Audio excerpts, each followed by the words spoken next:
Give me a kiss that I'll remember to warm me like a fire when I think on that kiss. Sweetheart, it's you alone I'll miss, a kiss that I'll remember. Give me a kiss before I leave you, and my imagination will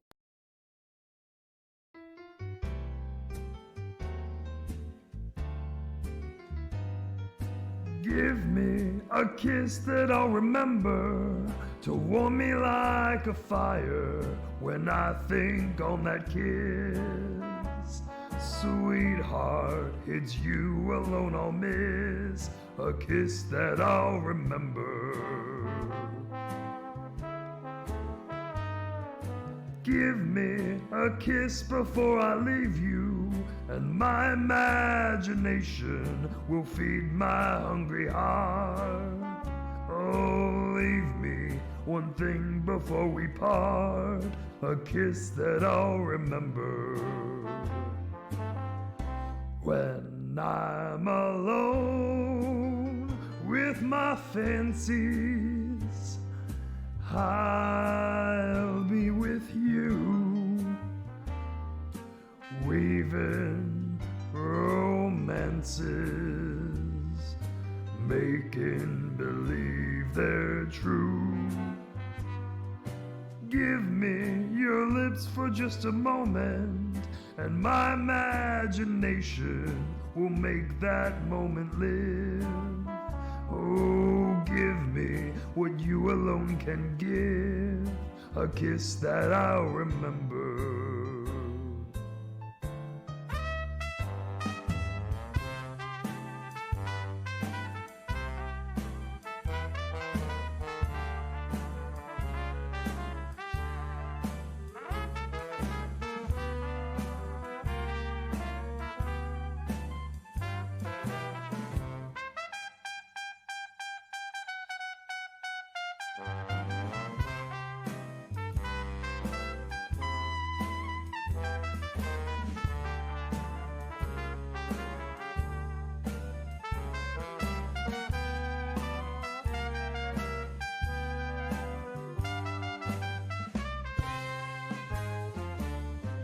When all I hear is the thunder, I'll think of you.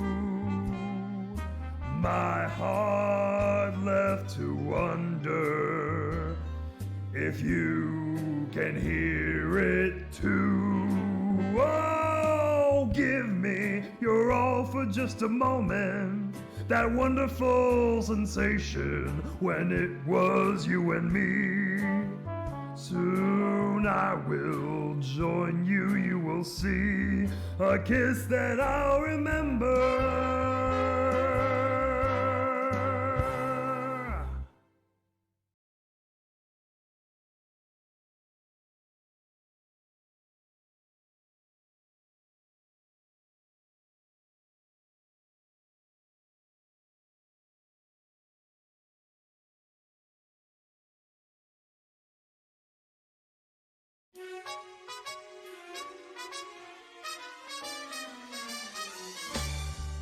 Come fly with me, let's fly away. If you can use some exotic booze, I know a place by Horseshoe Bay. Come on and fly with me, let's fly away.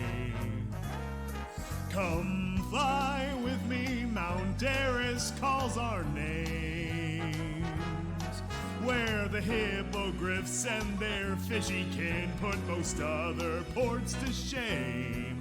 Come on, fly with me, you'll be so glad you came.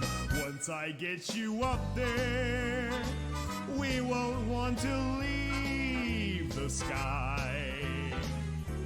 We'll just glide starry-eyed. Once I get you up there, we could do anything we choose. As long as it's both me and you, it would be one swinging cruise. Weather-wise, it's such a lovely day. We could sail on to any strange new land. Heck, we might just stay. It's perfect for a flying honeymoon, they say. Come fly with me, let's fly away.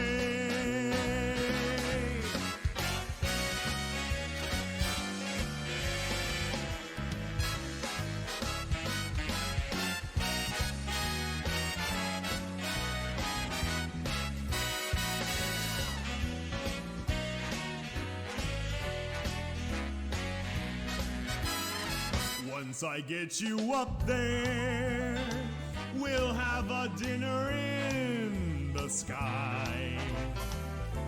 We'll just glide starry-eyed. Once I get you up there, we'll dance by the moon in a little love balloon for two, and maybe then weather-wise, it's such a crazy day. Flying back and forth from heaven and earth, it just makes me want to say it's just perfect for a flying honeymoon. Oh, babe, come fly with me. Let's fly away. Pack up, let's fly away.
Got myself up to Cloudsdale.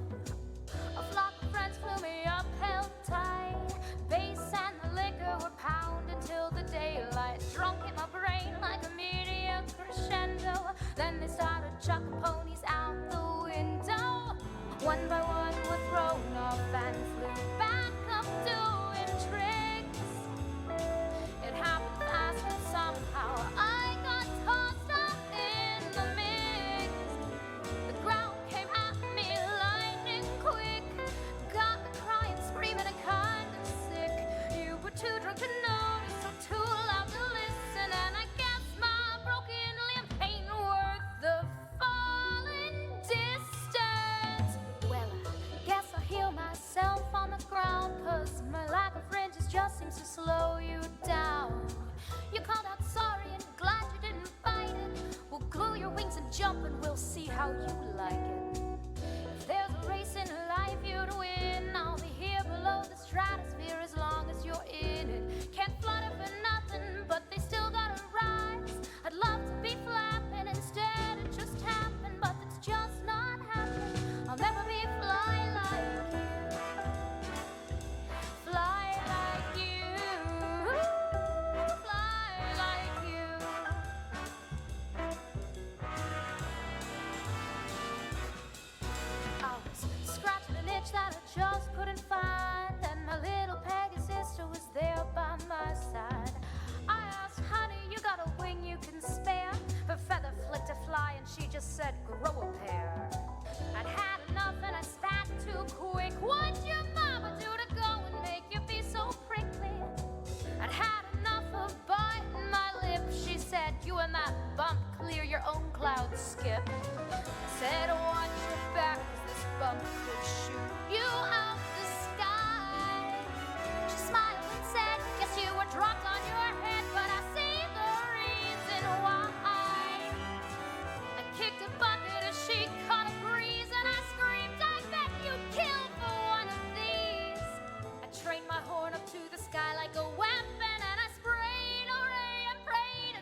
time by 8, so how about that? There's a race in life here to win. I'll be here below the stratosphere as long as you're in it. Flutter above me, but you'll never get a rise. Even come at me with something real snappy, I'll still be happy, never being fly like you.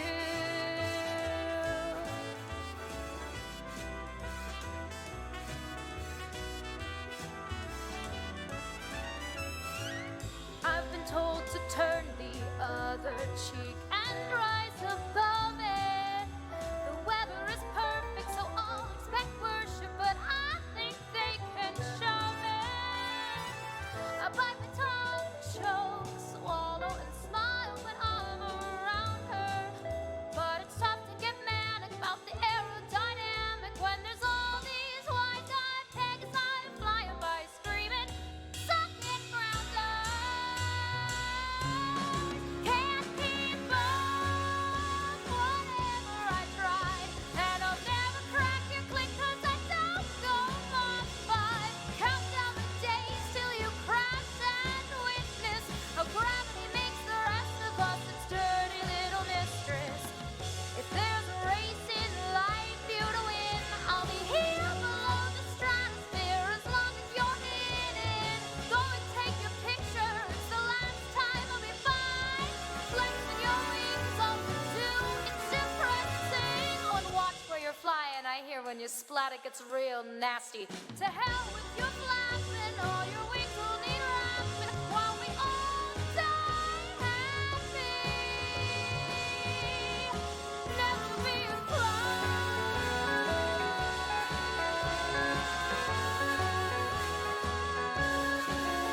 like you. Never be fly like you.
Oh yeah, I've turned the sound on the stream. Is the sound better now?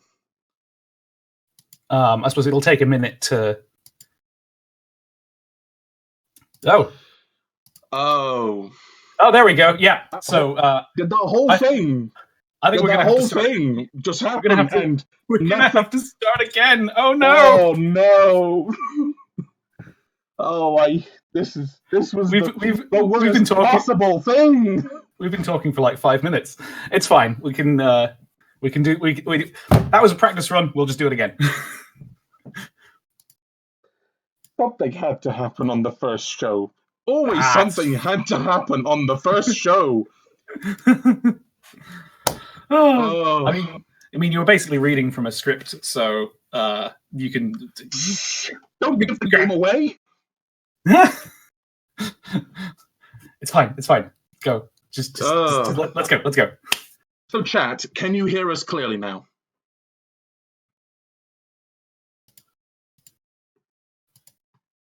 Yes, thank you, Hoodie. Thank you so very much for being helpful.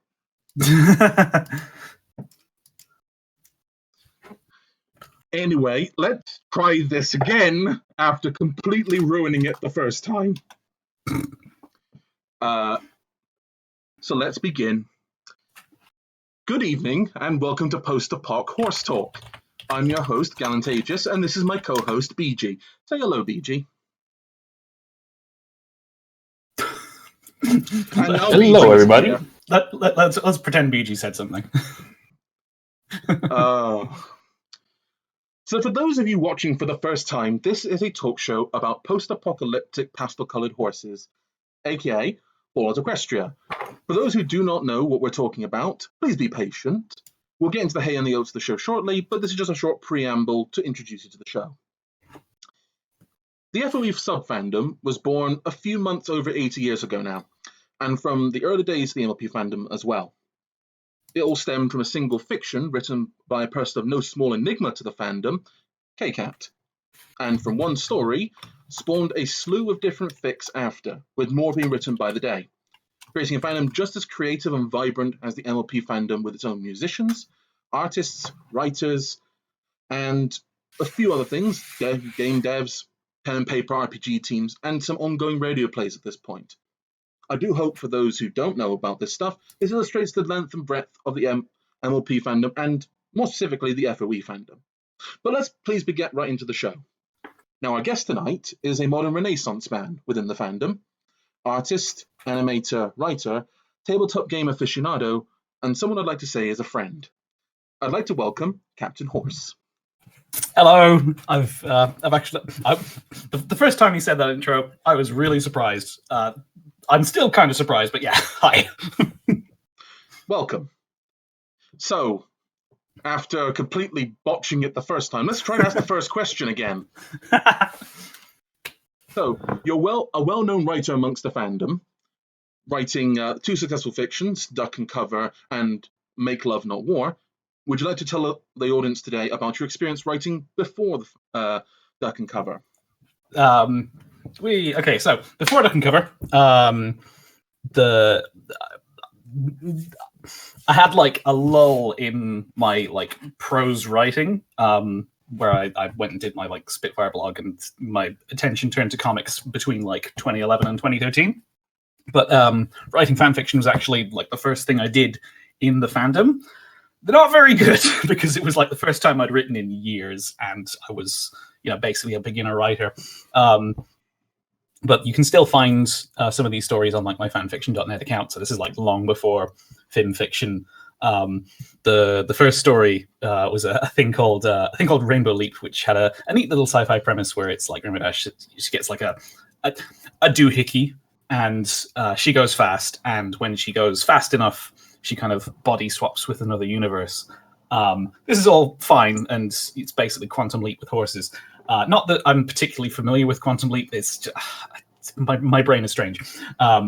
What made it terrible was A, the fact that it was my first writing in a long time, and B, the fact that cupcakes was popular at the time. So you can see where that concept was going.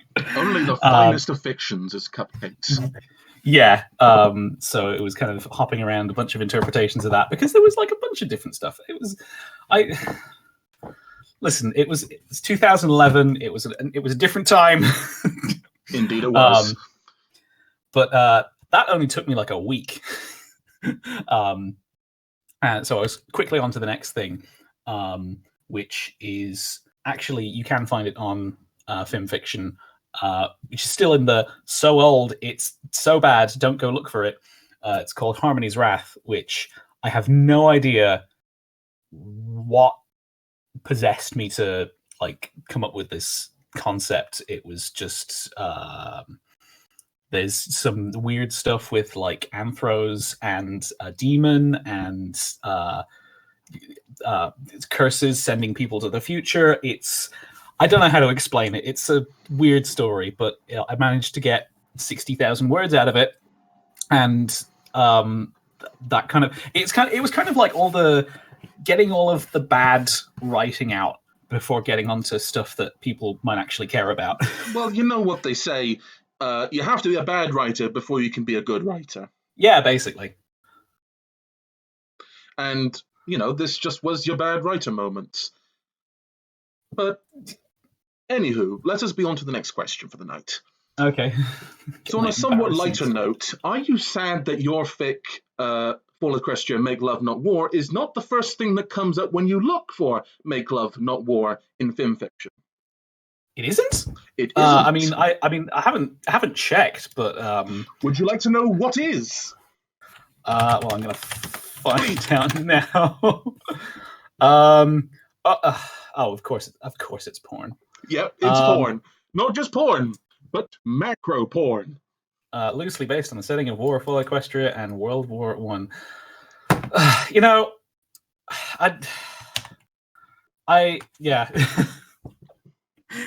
don't know what to tell you. I'm not mad. I'm just disappointed. You know what? I think probably anyone would be disappointed with this. It's fine. But moving on, here's a more pointed question now. Yeah. Okay. What actually got you into the FOE fandom to begin with? What, like into ponies or into Fall Equestria? Fall Equestria specifically. We can ask that question later. Okay.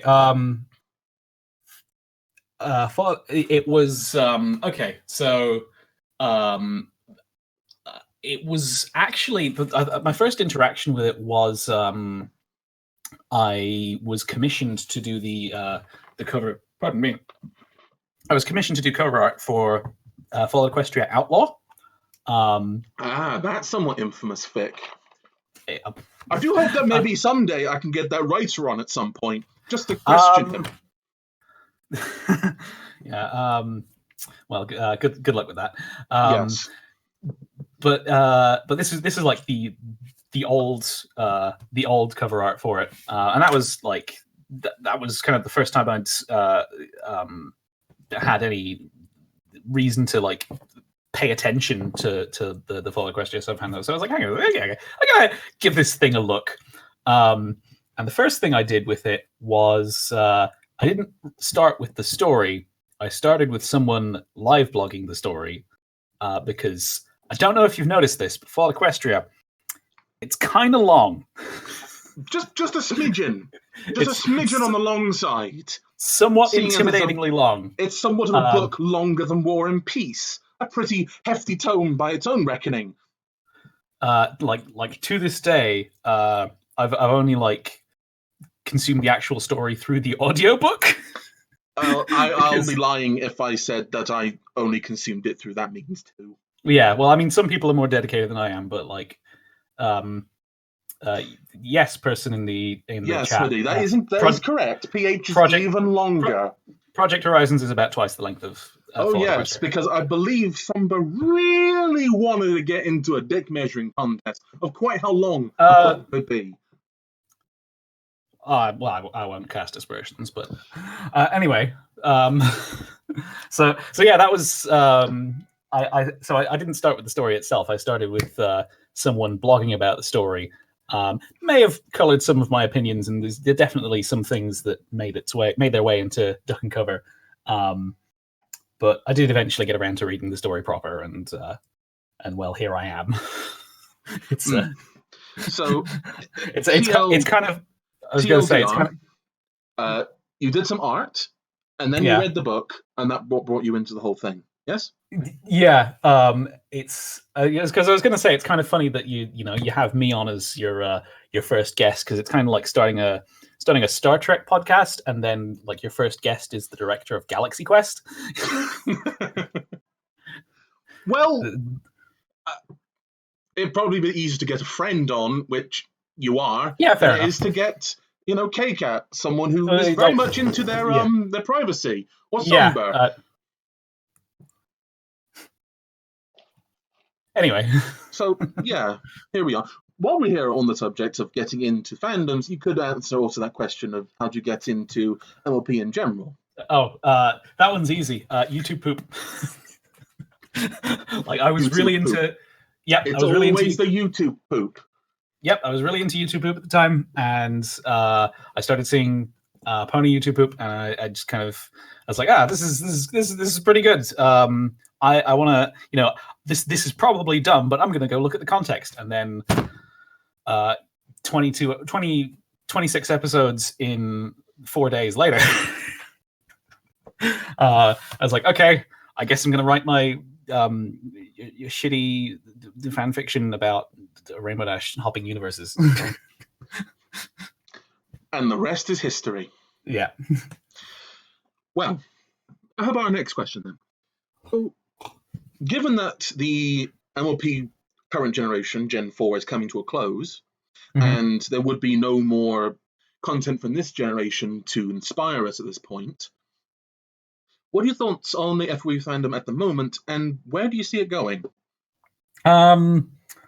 Probably continuing in the same direction that it has been going, because I'm pretty sure that like a lot of the major fandom works have kind of been, under their own gravity for like 6 years now. I think the end of the show is basically irrelevant at this point. Like I know that there are people had emotions about the end of the show. I kind of didn't. I'm just gonna throw that out there. Well, the chat brings this up. BG, feel free to talk at any point. Will do. Confirmed for Soulless Automaton. No, I'm not a Soulless Automaton. I have a lot of feelings. I just, partly that weekend was a trip because I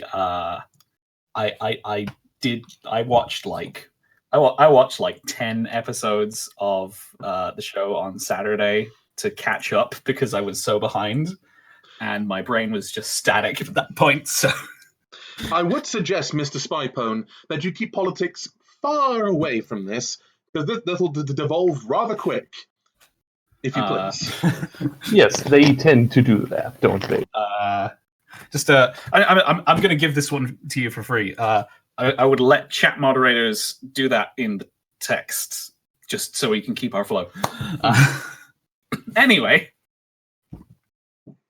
but yeah, so that's my opinions on the show. I think it's like it's all going to be fine, yeah.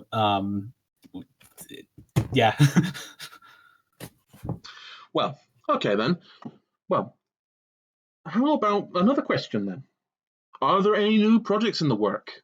Something you'd like to share with the audience, or is it all hush hush? Keep under your hat. Well, I mean, I'm usually one to just kind of drop things on people by surprise. But I suppose I might as well talk about stuff that I've been working on, because I have kind of gone quiet on most fronts for like about 6 months. Because I suppose most relevant to Fall Equestria stuff is I did start a threequel to Duck and Cover, but it's not like a serious one. It's not like a big full length thing. It's just a little anthology of brain farts called 22 Short Films About Fallout Equestria. Yes, I do remember seeing that thing. I did check your profile. Yeah, I posted a couple of chapters, and then I just kind of got really busy with some other stuff, which I will get to in a second. But yeah, that's that's a thing, because I've been because people have been asking me, it's just like, give us more Atom Smasher, and I feel like quite a few of those people are people who really liked Duck and Cover, and then they read Make Love Not War, and they were like, where are all the explosions? And they needs at least 80% more explosions. Yeah. I have a funny feeling that if you start reading 22 short films about Fallout Equestria, expecting more of Atom Smasher blowing stuff up with Nerf guns, you're gonna be a little disappointed. But yeah, people have been asking me for more, and I've honestly just had real trouble like crystallizing a proper concept, just because Make Love Not War kind of completed that version of Atom Smasher's character arc pretty conclusively, and it's like, where the hell else am I going to take? So that, and just the tone difference between the two stories is kind of staggering, and trying to, because the thing that immediately jumped out at me is like, hey, why not do this? Is try and bring bring them together as something, and except then you have to like reconcile the fact that like Atom Smasher in Duck and Cover is kind of a sociopath who murders a lot of people, and that's kind of the point. And then in Make Love Not War, she kind of learns to have a conscience, and then if you kind of like take what you have from Make Love Not War and bring it back to the world of Duck and Cover, she then realizes that she's a war criminal. Oh. And yeah, so it's like the big spoilers in the chat. The pyro goggles come off, and it's like, oh shit. I seem to have committed some small war crimes. Yeah, and it's like that is kind of the concept that I went with for 22 short films about Equestria, and it's kind of why I had to start the story the way it did, which is bring it like, it's the first chapter and it's an anthology series, so it's not like it has a plot, but yeah, Atom Smasher just kind of ends up accidentally in bed with like the scribe that she spends the whole of Duck and Cover arguing with, and they're just like, oh god, this is awkward, and that they just kind of talk about their trauma and what they've learned in the last few years, and just kind of, that's like the closest thing I could do to reconciling these incredibly different worlds in a way that felt genuine. Well, yeah, and doesn't doesn't end in like, what the hell are you doing here? I'm gonna kill you now. It's yeah. Oh my god, fucking Arby's. I shouldn't be reading the chat so much. Don't read the chat, it's just cancer. Yeah, and also like, watching this back later, it's just gonna make no sense. Anyway, so yeah, 22 short films about Fallout Equestria is the thing that I'm slowly working on. I've got like a bunch of other little ideas that I want to sprinkle into it, and because a lot of the ideas that I would have had for like a threequel are just not substantial enough for their own story. So it's just going to be little idea farts that pop out every now and then. The other thing that has kind of stopped me from working on it after popping out 2 chapters and then just apparently forgetting about it is I've started like making physical merch stuff, which I haven't actually done before. Every time conventions roll around, people are going, oh, do you have a merch store? I'm just like, no, I'm just going to wander around with a Bluetooth speaker like a dick. So that's what I've started doing. I took my my comic Sunjackers, which also stars Atom Smasher, different version, because reasons. And I've got like a print version of that, which you can actually like have it mailed out to you in case you're not going to like Brony Scott or Heartswarming Con or Galacon or something. So there's my shilling done. Yes. Shamelessly shilling your many, many products. I mean, you don't have to buy them, you know. Of course not. It's just But you should encouraged come to the heavily. Yeah. But yeah, I have kind of gone pretty hard into the Sunjackers stuff in the last year or so. That's basically all I was working on from January to April. And then I was doing stuff for Galacon. And then I was doing a secret thing, which I'm not at liberty to discuss. Ooh, watch this space. We'll have something juicy to discuss later. Anyway, come to Galacon.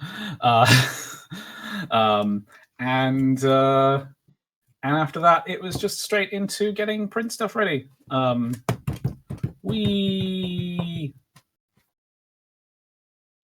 Anyway, next question.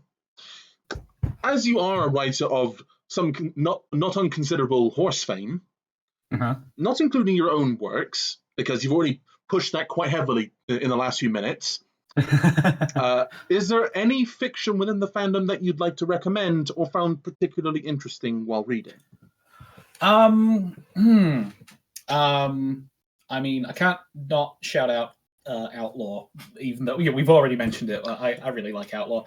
It is a somewhat infamous fic, to say the least. I mean, it is kind of a shame that it's sort of probably not ever getting finished, but yeah, anyway. If anything, it's worth reading for all the air raid posting. I mean, I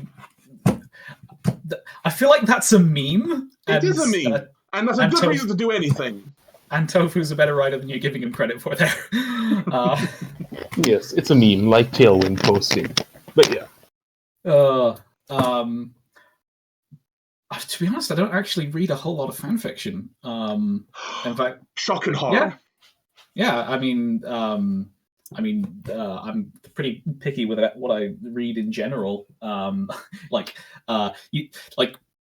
you familiar with fantasy authors? Would depend on the author specifically, but please go on.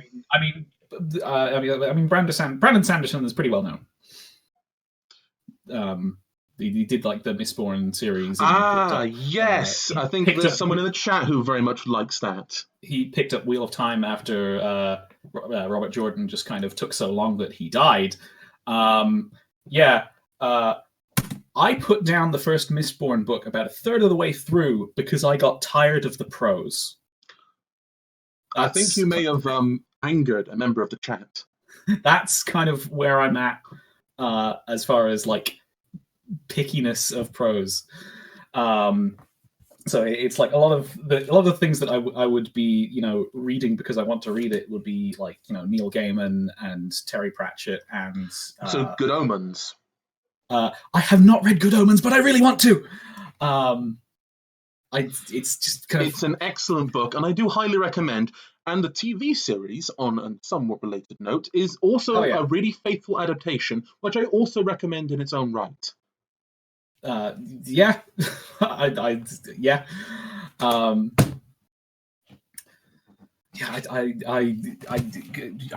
really just need to read Good Omens. It's I'm kind of in that that awkward place of just never having time to just consume media because I'm spending so much of my time making it.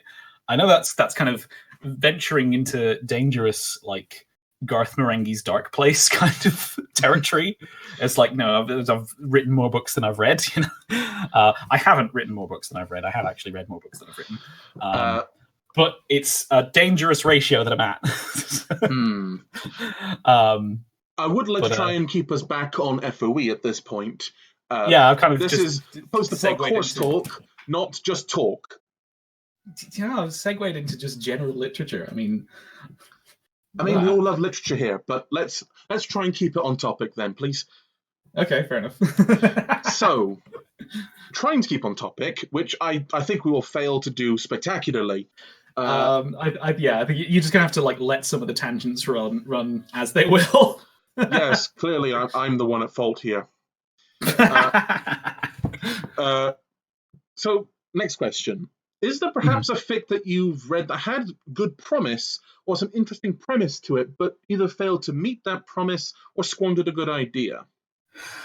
So this is oh my god. I feel like I'm gonna this is the part where I'm gonna like annoy some people, I suppose.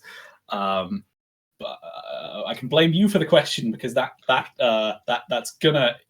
kind of question is inherently gonna like invite controversial answers.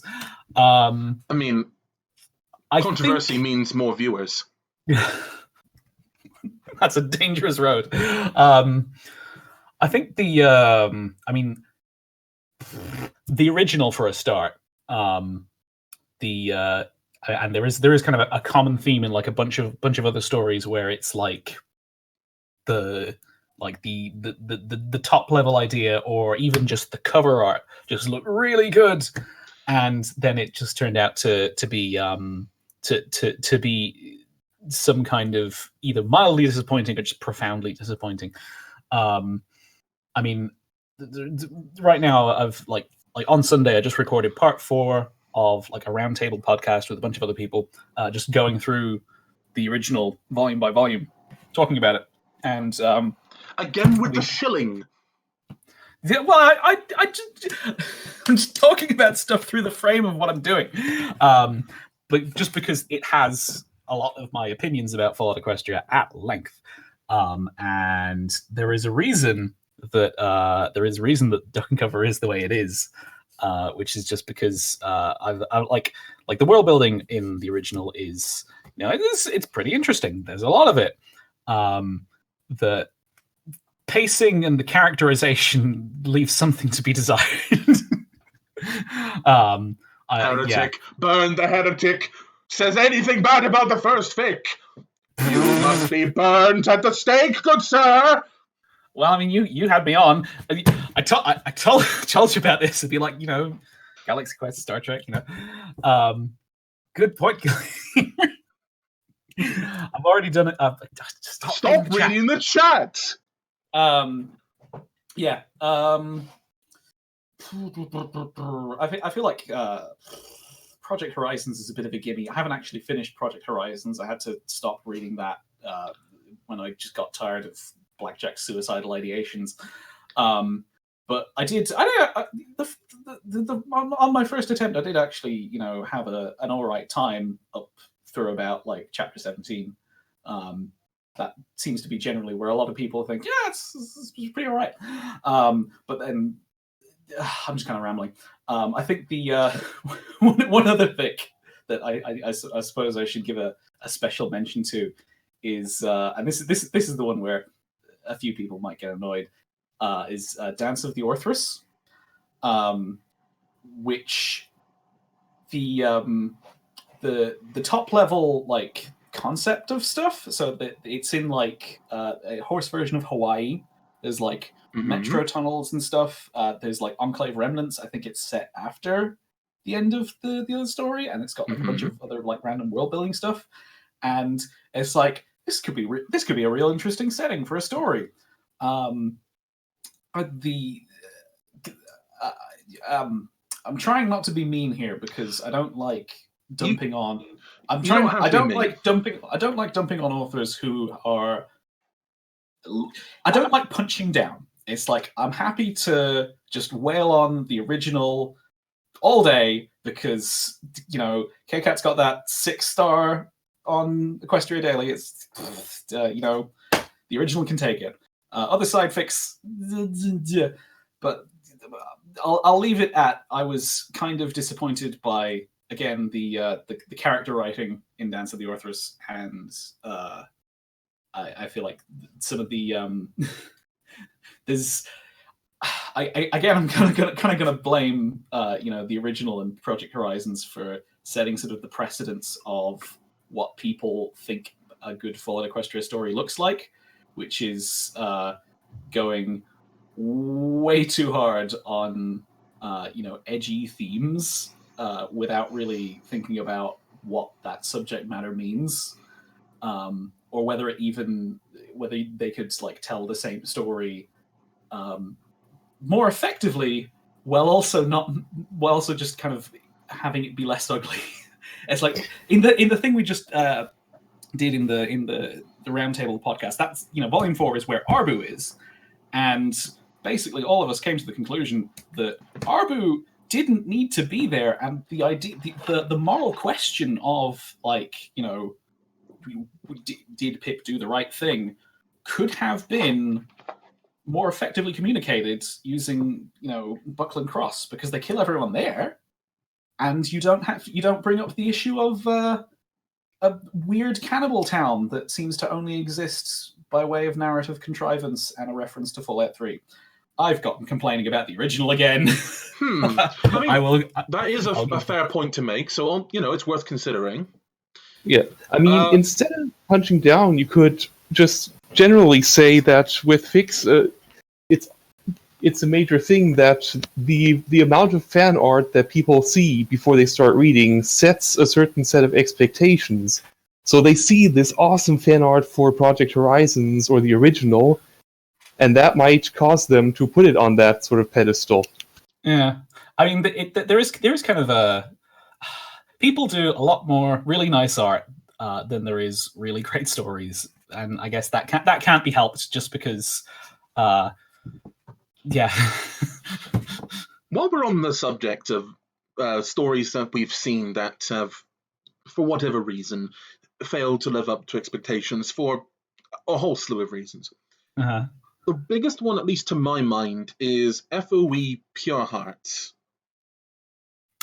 I've never heard of it. Really? So, never heard of it. Pure Hearts is a really interesting premise. It takes place in a whole new area, and it was a pretty early founding fic. It takes place in a new area. It got music made for it. It got art made for it, but it never got very far, which is kind of sad. For whatever reason, the fic ended up just stopping.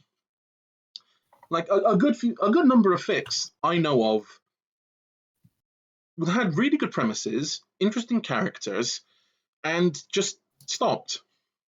I mean, that's obviously because the author couldn't do it anymore, or didn't want to, left the fandom, etc., and so forth.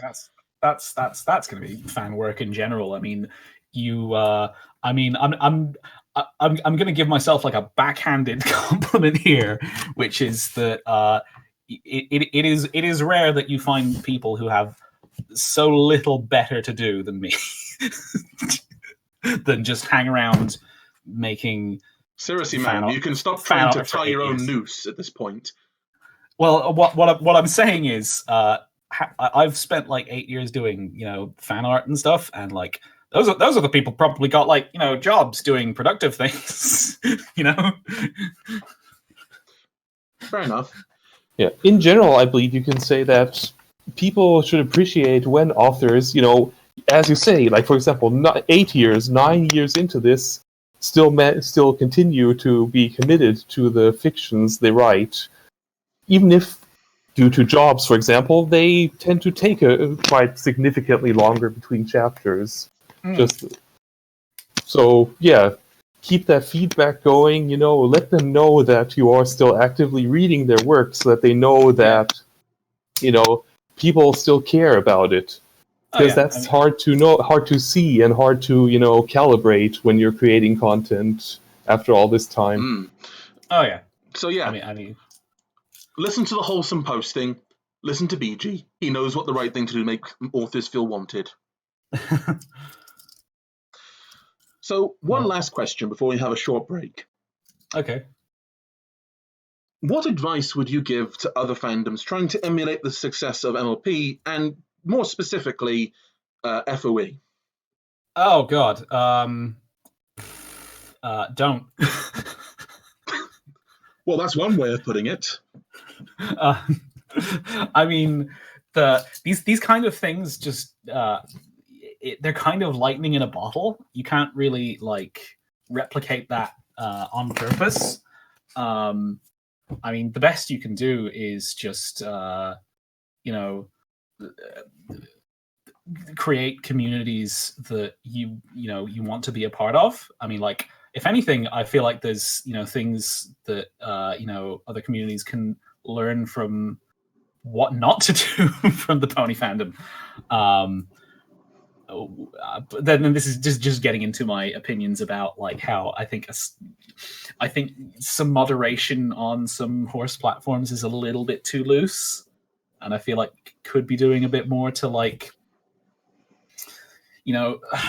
I feel like we could be doing more to moderate, our like fandom spaces. But that's getting into I won't go there. But yeah, just make positive communities that you want to be a part of, and the rest will come naturally. That's about all I can say. All right. Well, we'll have a short break now. Please enjoy some Skybolt while we prepare for the next segment.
Okay, and now we're back. For our next segment, we are on lore and discussion time.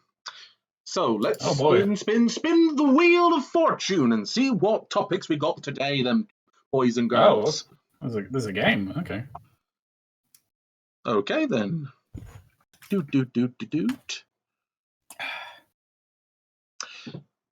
So, this is somewhat topical. Oh, no. In the last show, the very last show of the current generation, people are reading into it that there was something of an FOE reference in the last episode. Oh, yes, the clouds with the yeah. That is what you're talking about, yeah? Indeed. Okay. Well, am I supposed to run with that? Okay. What do you think kind of canon implications are there for this? Absolutely nothing at all. Right. So helpful. Excellent conversation topics. I think it was. I mean, I'm of the opinion that it was kind of a coincidence. I mean, maybe. See, I'm an animator as my day job, so I have. I don't work on. Obviously, I don't work on ponies, but I have. You know. I know a little bit about what goes on the inside, and it's. I mean, there's probably nothing quite like working on a show with a giant fandom like Friendship is Magic, but the people who make it kind of insulate themselves from the feedback as much as possible, really. So it was probably kind of a coincidence, and I mean, if we're talking about canon to the show, to be. I kind of think the show turned into a bit of a mess in the last couple of seasons. Like, I remember watching the opener of season 9 and just being like, this is lore soup. We are spending like 5 minutes of a 22-minute episode just like recapping, where's the pillars? What's the forest doing? Here's Chrysalis, here's Cozy Glow, here's Tyrek. It's like, what? We're just spending all this time just like recapping stuff that it's like, can we move on, please? You've got a story to tell. We don't need to know where all this stuff is. I suppose so. Yeah, that would be somewhat irritating. That, yep, you're losing what? It's. I mean, a quarter of your run time for recap. Just for housekeeping, really. I mean, I've been one of the last time on Pwn Rush. Stop reading the damn chat. I think that has to be said. I'm going to minimize my browser now. I think so. A thing that I've had on the back burner for a while, and I've just not found a good time to work on it. Is like a video essay that's sort of like a retrospective of the show, and it's a little bit on the critical side, but I'll just borrow some observations from my notes for that I've been keeping going. That like recent seasons of the show, they've had some of the best episodes, but like best single episodes when they're like standalone and have nothing to do with anything else. Like Sounds of Silence, incredible. Heartwarming Tale, love it. The season bookends. What is happening? It's there's like this there's the bit in the Pillars episode where Pinky's just like, it's like, yeah, here's all these 1,000-year evils that we've had to deal with in the last couple of years, and it's just like, what? It just it's an odd thing to try and keep up with, and then it sort of actively discourages me from trying to think about this show in terms of like a canon of lore and consistent like mythology. It's so it's like when I saw the clouds closing up, I was just like, that's a throwaway joke right there at best. Suppose it so is. That was a good 5-minute answer on that I ultimately ended with. I don't think it's important. Oh well. Let's roll the wheel again for the next topic discussion then, seeing as this one was quite short. Very well. what have we got here then? Oh, that was short. Okay. All right then. This is a bit more lore informational. Energy weapons, dusting and gooing folk. How does that work, given that everything's supposed to be made out of magic? Oh, Jesus Christ! I'm starting to feel like this game is probably going to deliver a lot of unsatisfying answers from me, just because of the way that I think about these stories, and just storytelling in general, which is that a lot of the time I just think about, like, character and stuff first and then lore second. It's like, how do energy weapons work? And it's just like, what do I look like? An This engineer? is somewhat unfortunate on a somewhat lore-based show, boys. Unfortunate. Yeah. I mean, I can sit here and speculate, but it's largely gonna be me improvising, because it's stuff I haven't thought about before. It's that's the whole joy of discussion now, isn't it? Like, come on, keep with the program. Discussion. Talk about All right, okay. it. Just making shit up. Okay. Well, it's supposed to be magic, right? Yeah. So, what are the mechanical things? Why does it do what it do? Like, we know why in Fallout why it does it. It's because it causes basically an energy chain reaction in the person, turning their pieces of them into ash. Makes some sense there. Same thing with gooing people. It's because it's a chain reaction of just melting the person. I mean, you could just cover your ass and just look at the actual show, and you see Tyrek was able to extract energy. He was able to turn into destructive energy from the pony, so it harnesses the energy inside, the destructive pony energy all along. Ponies are destructive, confirmed. I mean, one of my more out there theories about, I suppose, the way that it's slightly adjacent to energy weapons, but it's still in the realm of, like, magic things happening in Fallout Equestria. One of my more out there opinions is that necromantic energy is actually just real life radiation, and they just called it necromantic energy just because that was the only words they had to describe it. I suppose, yeah. I mean, if you don't have words for it, you'll use something that's a close approximation.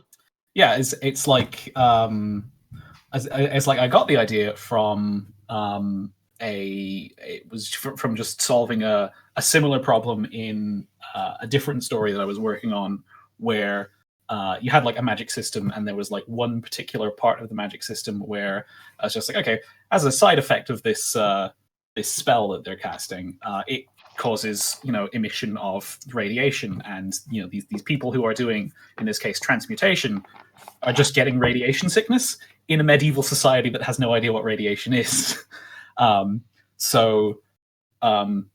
Centuries before the discovery of radiation, you have people talking about transmutation sickness, because it's like that's what happens when people do transmutation magic too much.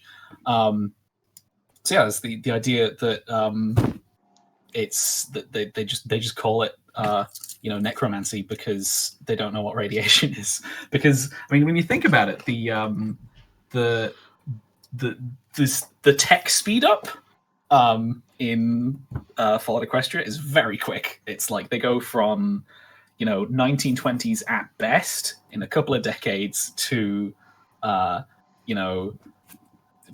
Fallout 2070s kind of stuff. So it's, I mean, I suppose it does show up in some of the like the memory orbs that they've got, like just sort of that clash of, like, rapidly advancing technology with attitudes that haven't quite caught up yet.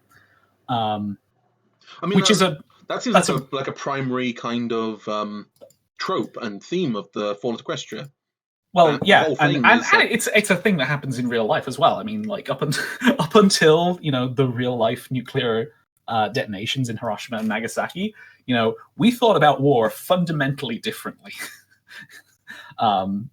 And I mean, if you've ever read about like the plans that America had to invade Japan in the wake of, nuking them a bunch of times. Oh yeah, that brings up like the Korean War, when MacArthur wanted to tactically nuke bits of North Korea to beat that Chinese advance towards the end.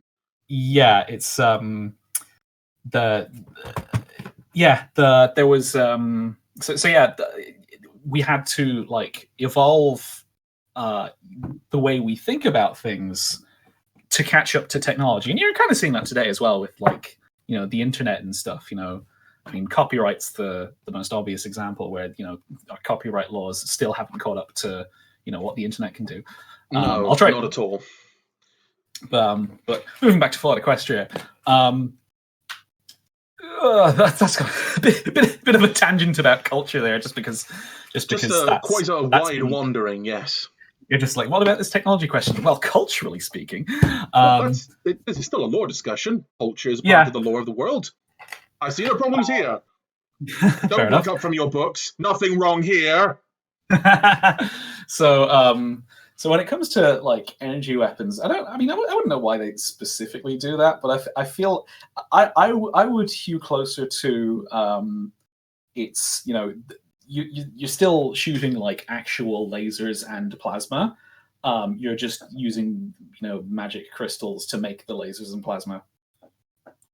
Sure. Okay. So that at least answers that somewhat tangential question of that how they do it. But why does it have the same effects? Since it is, at least in universe, described as it's supposed to be a spell.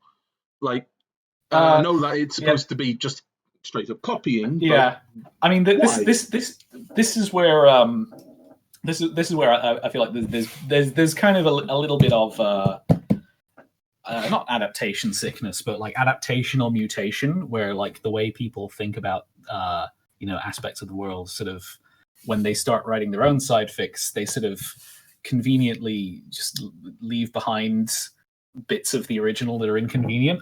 I do it constantly. The entire premise of Make Love Not War rests on conveniently ignoring how rare Dashites are. I'll keep that in mind.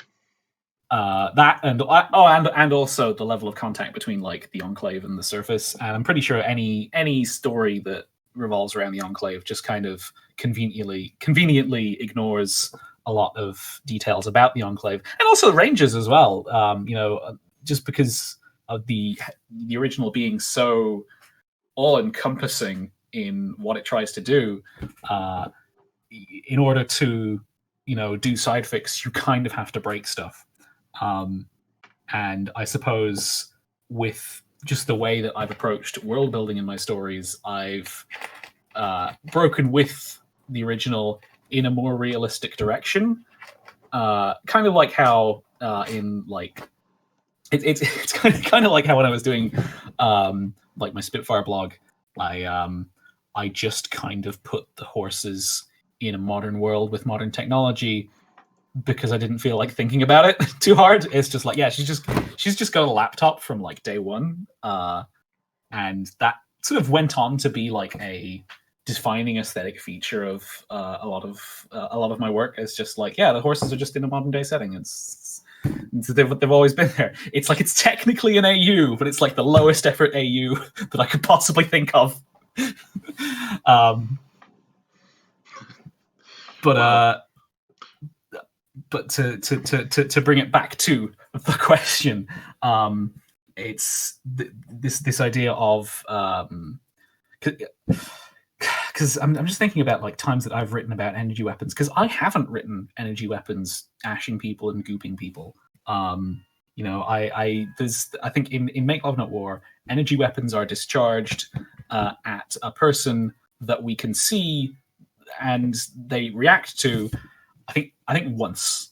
I think it's the duel in Fort Mercer, where you've got the two stupid cowboys who just duel every week, and they've got like laser pistols, and they've never ashed each other. They just they just like knock each other down with a burn, and the doctor shows up, and he's just like, God damn it, you two again. And everyone sighs and gets on with their day, and that's the entire joke of Fort Mercer. is that you just have these cowboy cosplayers who are a constant nuisance. Just blasting each other with lasers for shits and giggles. Yeah, but it's like that. Actually, I suppose there. People. I have completely forgotten a much more important part of Make Love Not War, where someone does get ashed. That's kind of a climax moment. So I won't say who it is. Spoilers, not here. What? Spoilers. Don't give out the spoilers. Like, you want people to read your fic, don't you? Yeah. It's like, yeah, I guess read it if you want. So I've just gone and contradicted myself by saying, no, energy weapons don't like ash people in my world. It's like, oh, hang on a second, they do at a really important moment. I guess I'm just kind of going on rule of cool here. It's just like it's funny in this one case where they just kind of just constantly wing each other, and then it's dramatic in this other moment when someone is completely disintegrated. So I kind of don't care how it does it. I just have it happen. Well, I just have whatever, first, ladies and gentlemen. Whatever is CaptainHoers does not care. Yeah, I just do whatever is more narratively convenient, and given the it's not that I completely don't care why things happen. It's the Fallout games have set a precedent of this kind of spectacular grisly death is a thing that sometimes happens, sort of at random because it's a critical hit effect,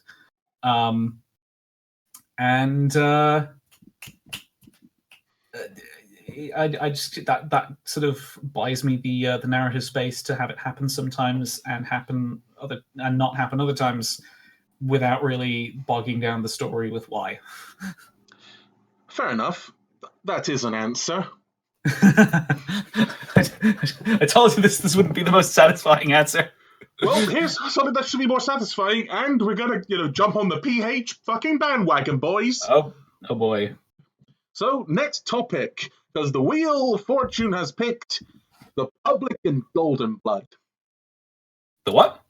So the premise of the question is, how much did the public know or not know about Golden Blood? What was he up to? And what was their perception of him? I haven't read enough of Project Horizons to really have an informed answer for that question. Like, I'm vaguely aware that Golden Blood existed, and that it kind of creates a bit of a continuity clash between the original and Project Horizons. But yes, it does. Quite a big one. Yeah, but like I'm just not familiar enough with it to say. God damn. I'm sorry that. I know that answer kind of sucks, but probably just gonna have to take a mulligan on that one. Excellent question. Can't use it. Fantastic. I feel so useful. Plus, in general, I don't think you can assume the general public had access to the memory orbs and everything Blackjack got to actually find out about his dealings. Assumption. That is a more than fair assumption. Yeah, but I'm just saying, from the public image that he may have cultivated for himself, which he almost certainly did, how much of the public are aware of at least some of his plans? And are there any truthers that are, like Alex Jonesing it, telling people exactly what he's up to, and no one believes them? I will give you something that is kind of just wild speculation. It would be entirely in character for Wartime Equestria to be full of conspiracy theory nut jobs. Oh yeah, absolutely. There is going to be a bajillion Alex Jones characters out there. I mean, if it's anything like pre-war America and Fallout, it's a highly paranoid society. I'm gonna shill again by talking about Make Love Not War. You keep doing that. Stop that. I mean, what you bring me on and you expect me not to talk about my own story? Of course not. But yeah, because Make Love Not War was set in sort of a New Mexico like place, where it's just kind of a mashup of Southwestern tropes. So you've got Los Alamos, you've got Roswell, you've got that kind of thing.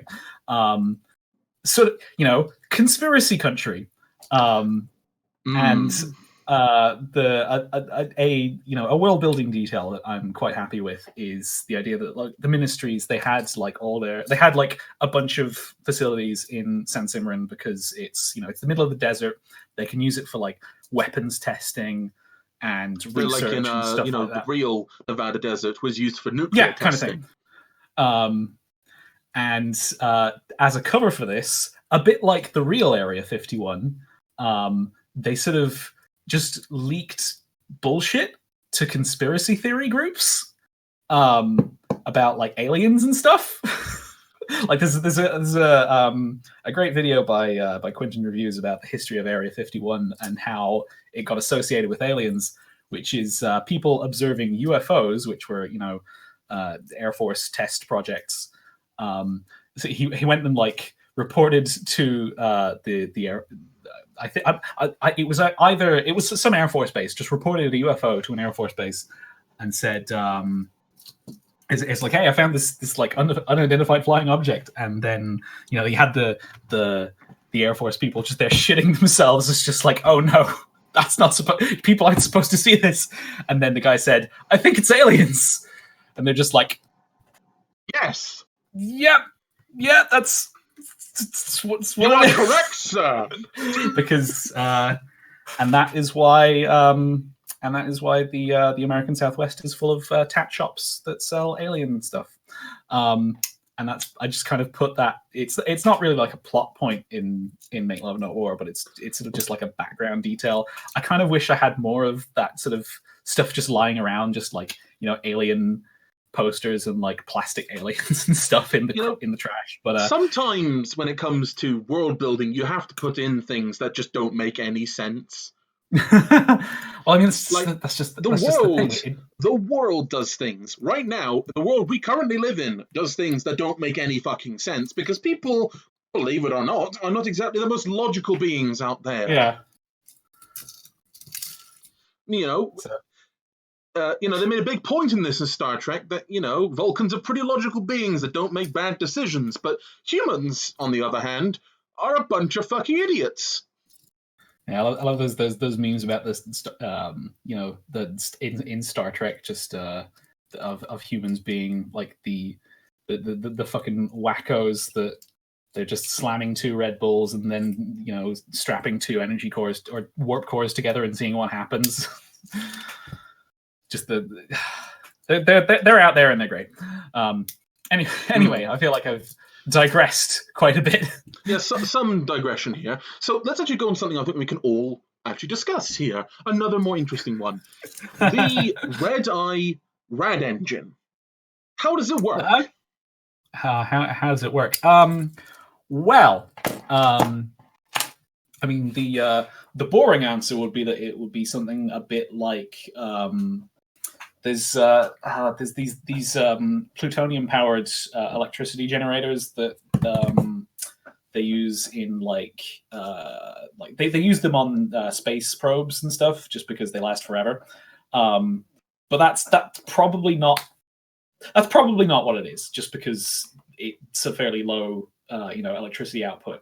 And also, if I suppose it's going to depend on what your what your interpretation of radiation is. Because if we go with my earlier idea of necromantic energy is just regular ass radiation, then well, A, it wouldn't have stuck around so long, and B, it's not really a whole lot you can do with it, just because it's just going to hang around being radioactive. But if we slip back into, necromantic energy is something death-powered and whatever, then I suppose you could think about like how you would create some kind of energy differential out of the power of death, which is kind of metal when you think about it. I mean. Jeez. I feel like there's only. I mean, death technically is a movement of a high energy state to a low energy state. Technically, yeah. In the very broadest sense of the terms. Yeah, except we're talking about like just energies that are hanging around and making people be more dead. It's I feel like the way it would. I mean, the exact mechanics of it are completely unimportant because you can just devise a nonsense magical machine however you like it. Thematically, I feel like it would be something that requires a cost of some kind to get useful energy out of. So it would either be something like the Pegasus device from Rainbow Factory, where you have to sacrifice a child. Let's not talk about that. Or like the Hell Energy from Doom, where it's has an escalating risk of somewhat demonic bad incursion consequences. Yeah, basically it would it would be bad news. I mean, there is a real world example of something that works in the way they suggest in the fiction.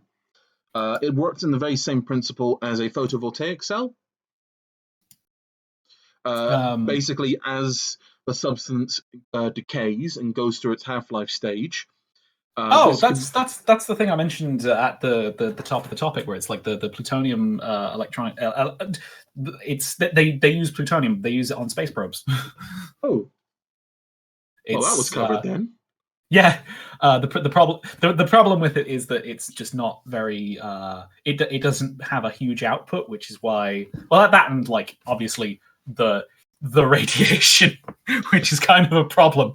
But obviously, in a Wasteland situation, it's an improvement over no power. Yeah, I mean, if you're just going to like slap a thing down there and you have it suck up extra radiation, then yeah. I mean, I can't remember exactly how much, but it's I suppose it depends on what you're trying to do. Like if you're just going to like get some light bulbs and maybe a computer or two off of it, then yeah, you can just slap one down in the local radiation pool like a diesel generator or something, and that'll kind of be good forever, at least until Sunshine and Rainbows. Well, not Sunshine and Rainbows when Guardians of Equestria activates. Sorry, I mixed those two up. Yeah. So you've got somewhere between 2 and 10 years. Yeah. This is well. I mean that. I mean, you'd kind of hope that like a lot of your Wasteland isn't dependent on these little plutonium batteries. But if otherwise, that you pop your gardens and then suddenly you've got like significant power outages. Well, I imagine that Red Eye made his plan with adapting to the radiation rather than getting rid of it. Oh yeah, he was probably not planning on. Yeah, that makes sense. So if he has to deal with the radiation regardless for his plan. Yeah, makes sense. Might as well make some power outfit. All right. I need to run to the bathroom. All right, we'll take a short 5-minute break. Chat, feel free to start spamming shit at me because you'll do it anyway. Talk amongst yourselves.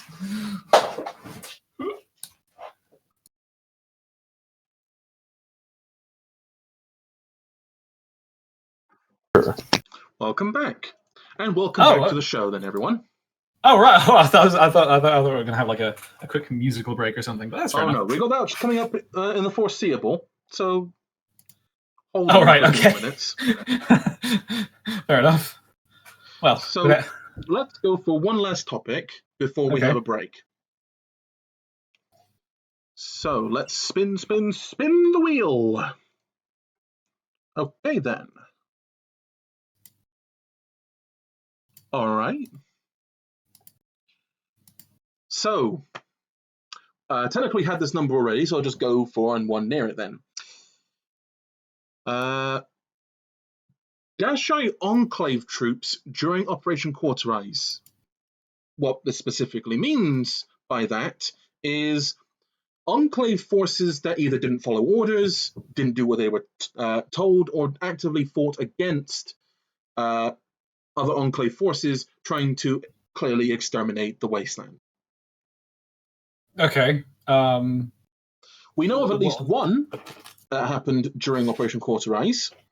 There was the ship that refused to continue firing on Friendship City. Yeah. Whoops! I just dropped. Yeah. Okay. So this is a bit of an odd one because, as far as I'm concerned, the Enclave in the Enclave in the original are kind of written very weirdly. Their motivations are not particularly clear, so it's kind of difficult to ascribe like coherent, intent to a lot of what they do. I'm just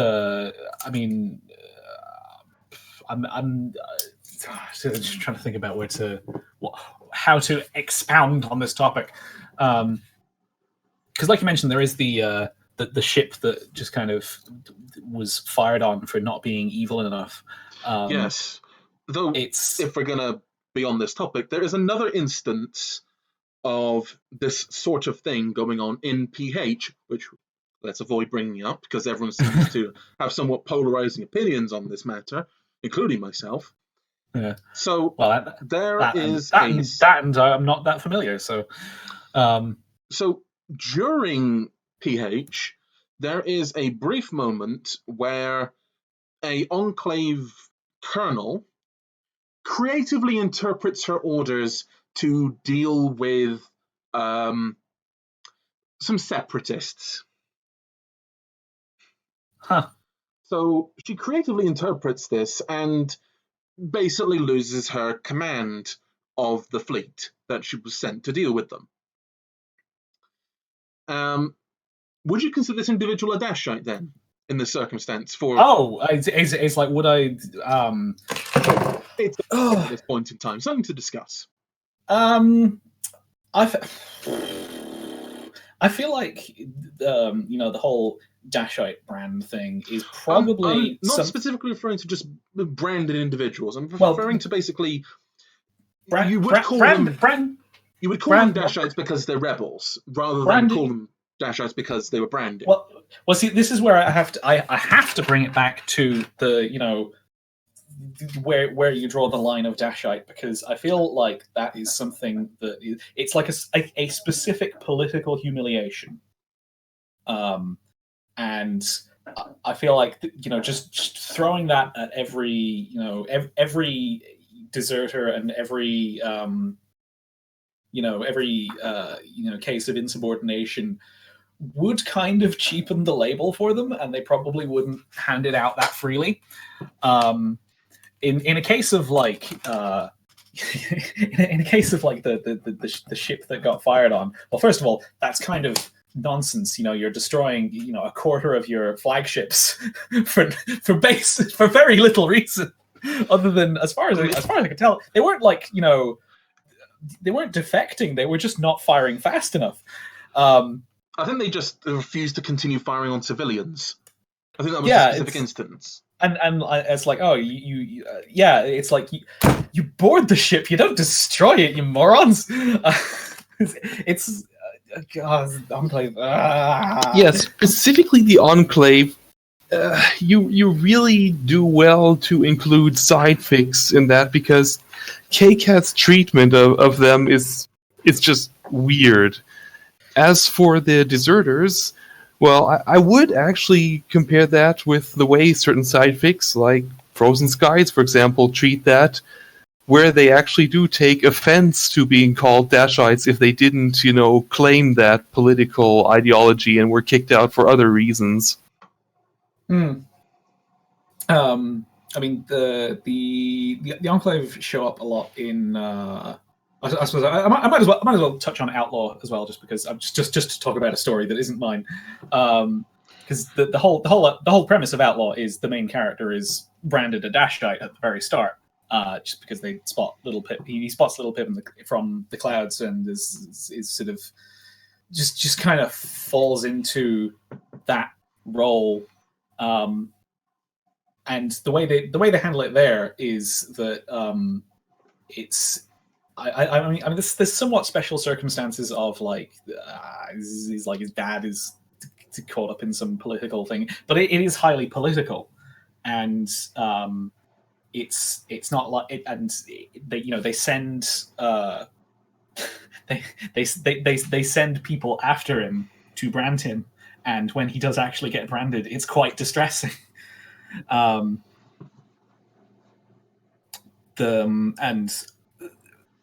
I suppose again to in Make Love Not War, the main character's dad is a Dashite, and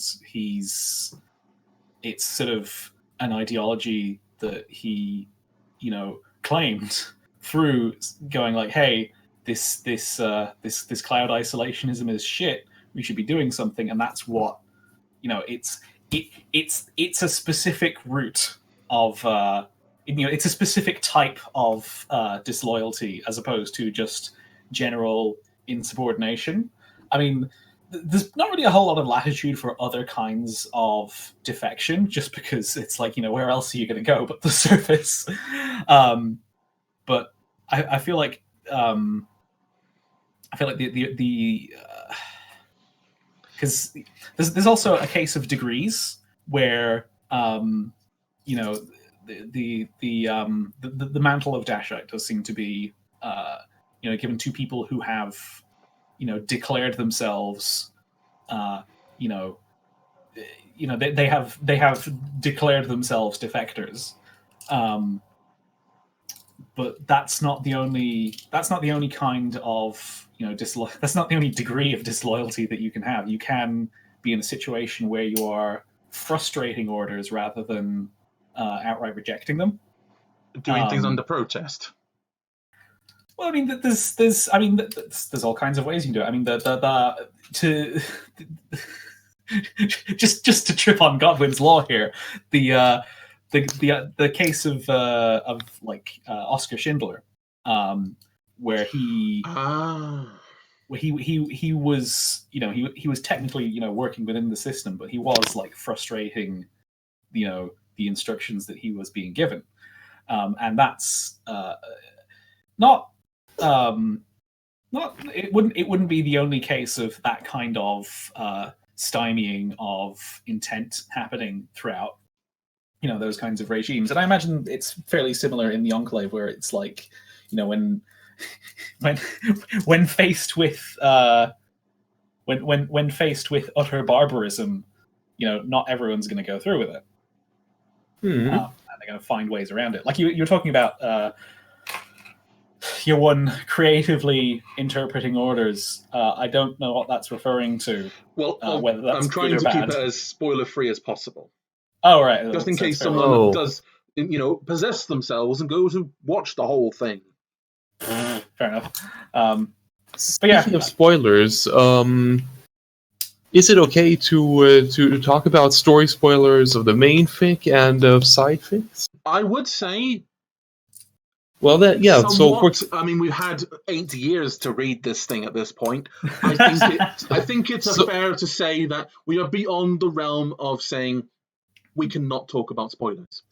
I mean, specifically, does anyone recall Red Glare, that one bridge officer Pegasus, who specifically usurped command over that raptor to order them to stop firing on? I think it was New Appaloosa in that one battle where Derpy Ghoul did the Sonic Rad Boom. Yeah, she wasn't. Yes, her. Did we ever find out what happened to her? If she did become a full-on Dashite? I don't believe we did. I don't believe that ever got expanded upon. I remember there were a few Pegasus civilians who they poked their head out of the clouds at New Appaloosa, and they I think what Calamity told them what was going to happen, which was that they were just going to be treated as missing in action, and their families were going to be issued with new child permits and stuff like that. So I'm pretty sure that the label of Dashite is one used fairly sparingly. Yeah. But maybe me is just being dense here, but to what point and purpose is there to making someone a Dashite? Because for all intents and purposes, once that brand is on, they are just dead. Why not just actually make them dead? Propaganda. I mean, there is no reason to leave them. There's no reason to leave them alive other than just like assuming that the Wasteland will kill them. I mean, you could, use that same propaganda, kill them, not potentially have your plans leaked out or information about the Enclave get down to the surface, and still have the propaganda victory. Yeah, I mean, you don't need living Dashites to have a propaganda victory. Yeah, I gotta say, I've not been like a particular proponent of this narrative element, to the point that I kind of hang a lampshade on it in Duck and Cover, where they said like, why are there no Pegasi around? So yeah, the Enclave here don't bother with Dashites. They just shoot them. I mean, the only reason that I can see for not actually killing them is one of not narrowing the gene pool. Yeah. Well, I mean that assumes they're going to come back. That does assume, yes, that they were going to come back at some point, which I do believe is eventually on the agenda. Just they intend to, just burn down the surface and do it when they're most happy and content to do it? I do believe this is best looked at how some of the side fics treat that, because it is rather weird that the main fic that they go through these lengths. Like, again, in Frozen Skies, for example, little story spoilers, their commanding officers just wanted to get rid of them and send out new birthing permits, so they intentionally directed them into enemy anti-air fire. So I reckon that's basically what they would actually do. I mean, and this is just me thinking about this, is why wouldn't they just make like penal battalions out of them? Like, they have the technology to clearly make them just, pop if they decide to disobey even further. Use them for missions that you don't want to waste useful personnel on. These people have clearly, at least in the eyes of the regular Enclave citizens, because of how they've been presented, are undesirables, persona non grata. And now you can use them to do things that you wouldn't normally send troops at.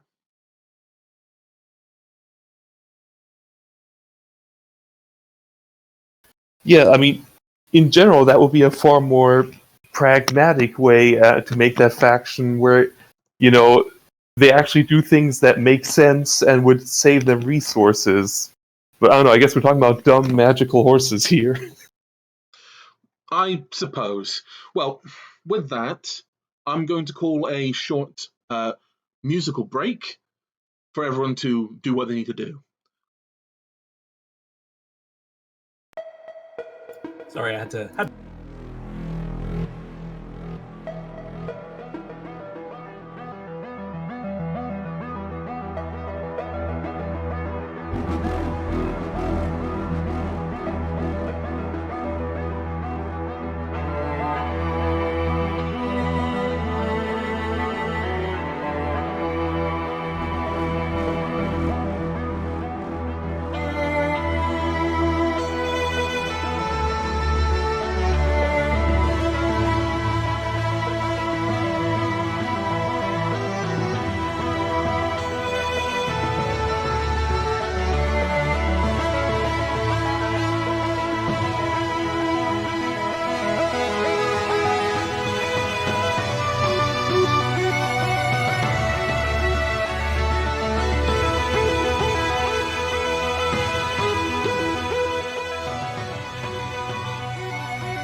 All right then. Welcome back to the show. So, in episodes going forward from this point onwards, will be a moment for question and answers from anyone writing into the show or drawing questions from the audience. Seeing as this is the first show, there are no letters to Celestia tonight, but we open the floor to you, the chat, to ask questions. Oh boy. Well, I will preempt. Well, while we're waiting, I spotted something in the chat about NaNoWriMo speed. It's the original that I worked out was written at national level writing on speeds. The original was written from about March to December 2011, and that's like 600,000 words, and that's like easily more than 50k a month. Could bypass spells be used on ponies? I believe yes. I mean, clarify? I mean, I believe what he means is no armor piercing spells. Bear with me just 2 seconds, people.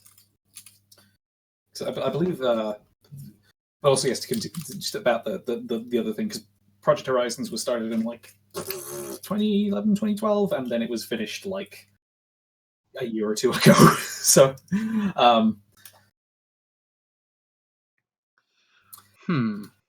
yeah, bypass spells, because aren't they used on? They are used on a pony in there. I believe, like the whole thing about bypass spells is that they're purposely designed to be such a thing. Because aren't they the things used to like keep people like only certain people can access certain areas, and that's that was the whole that was the whole kind of lore behind how the Ministry Mares could just wander into their facilities, because it was looking for specific genetic markers for Ministry Mares and the descendants to allow them access to Ministry level facilities. Yeah, and it's like a plot point for things like the Twilight Society's thing and the SPP. They are, aren't they? I mean, I wouldn't say that that's the only thing that it can be used for. Pretty much, if you're clever or smart, you could do something like, say, the bypass spell for explosive force and shrapnel, and you just strap yourself with a bunch of explosives and just suicide bomb your way through the enemy army, as an example. That's something you could potentially do. I feel like this is a problem that we in the real world have solved. As far as like delivering explosives into the enemy army go, we've like automated this process using a thing called rockets. Yes, we have. You don't have to pay someone to carry the bomb into the enemy army. I'm just saying that it would be for, say, someone in a civilian area. This would be a way that they could wander into a crowd of people and detonate without hurting themselves, and continue to do this more in the future. Terrorism. Okay, I know it's an awful subject, but this has got the mature rating slapped on it for a reason. Let's move on from that. There's mature and then there's tasteful. Yes. How quickly is homage evil? Well, that's a mean question. I mean, we can touch on it briefly. I mean, I would say she's manipulative. Pretty manipulative, in fact. I mean, it's kind of like I don't know if it's for either of these things. Homage, I don't know. I think it's like well-intentioned, but well, actually, I don't even know. It's difficult to say. I feel like it depends on how charitably you want to interpret the story. And given that this is a mean question, I want to be a little bit uncharitable here for just a few minutes, and it does seem to me that Little Pip did an awful lot of what she did specifically to get vagina. Well, I mean, all the way through. That then begs the question of, what does Homage want? Is like, does she want power? If she wants sex, there's probably easier ways to go about it. That is true. But I think that it's kind of... I'm not saying that this was her thought process, but it works better that the hero's on your side. Then yeah. I mean, that... Yeah. I mean, Yeah, it does kind of rest on a bit of creative interpretation as to like what she actually wants. I mean, like all of her like late fiction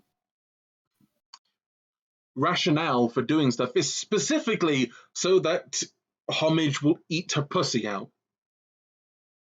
That's her primary motivation, at least. Oh, no, I'm talking about Homage. I'm talking about what's Homage's motivation. Oh, well, her motivation, I'm looking at this, is just simply, I can potentially fix all the problems of the Wasteland using this very happy individual who's already doing good anyway, but I can get to do more good the way I want them to do good. Well, then that's it's basically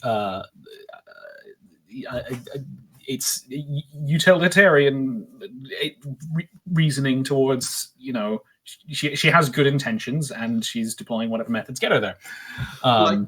I'm not even saying that this is actually her motivations. Like, the only person who could genuinely comment on this with any kind of finality would be K-Cat, and K-Cat is very private. Yeah, we're like well into the into like death of the author territory here. Yeah, death of the author. Yeah, we don't really like care what K-Cat's opinion is. Yeah, like anyway, I feel like we 100% see that she basically puts herself in a Minister of Morale, Minister of Image position in the NCR. Yeah, I mean that. Yeah, I mean I feel like we've dwelled on this meme question long enough. I suppose, yes. There are other questions in the chat. How quickly would a story go forward by the power of teleport? That depends on how competently written the story is. Yes, because absolutely. In a competently written story, everyone travels at the speed of narrative. They need to. Yeah, it's like, because this is a thing I've been like talking about on the other cast quite a bit, in that like Volume 4 of Fallout Equestria has a lot of just pointless nonsense in it.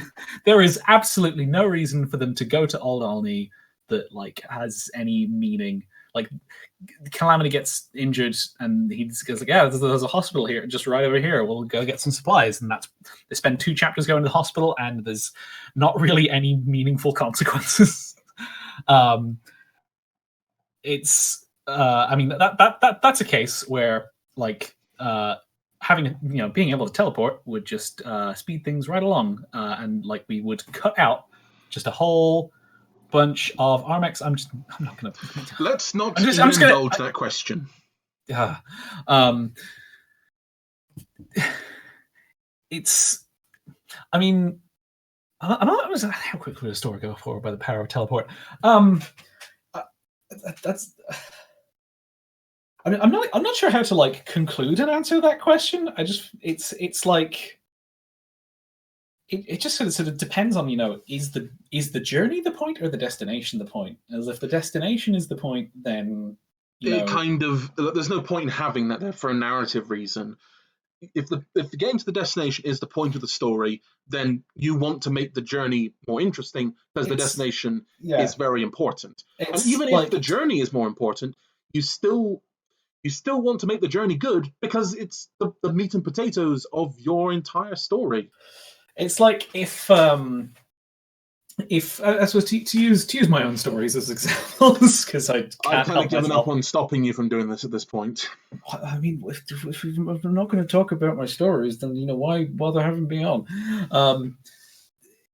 Duck and Cover would function all right for most of it if you could just like teleport to the next destination, because not a whole lot important happens in between.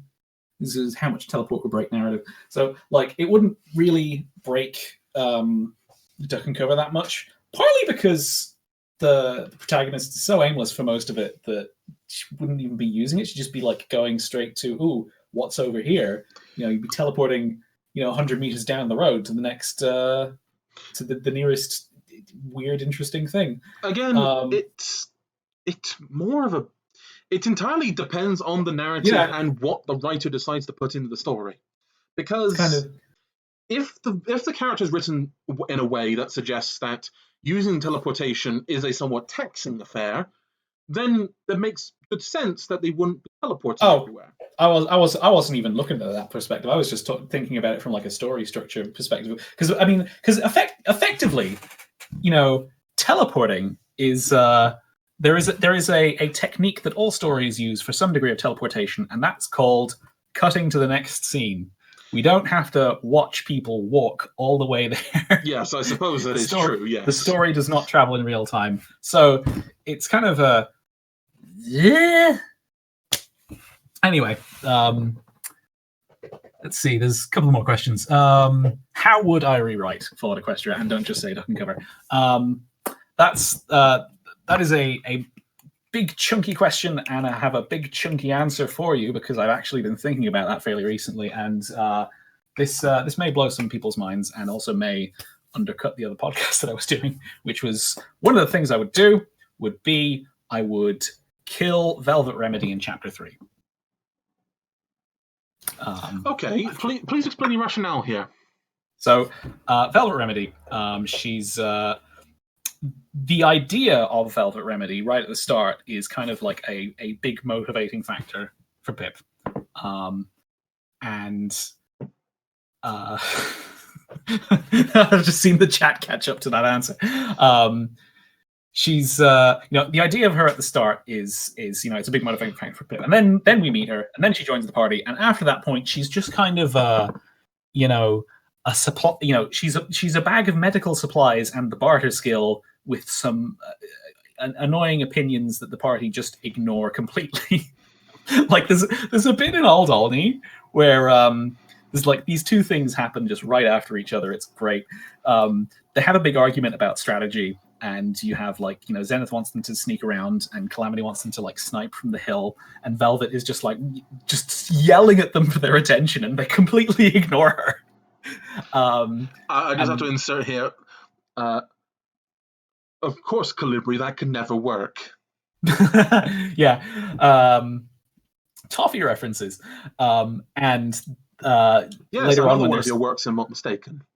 Later on, when they're sneaking around, apparently Velvet is not that good at sneaking, so Little Pip is just like levitating her along behind her like a child.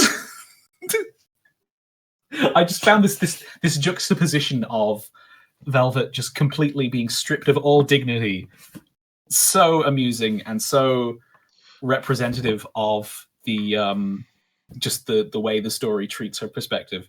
So it's like if we're not going to treat Velvet's perspective with a degree of dignity, then we might as well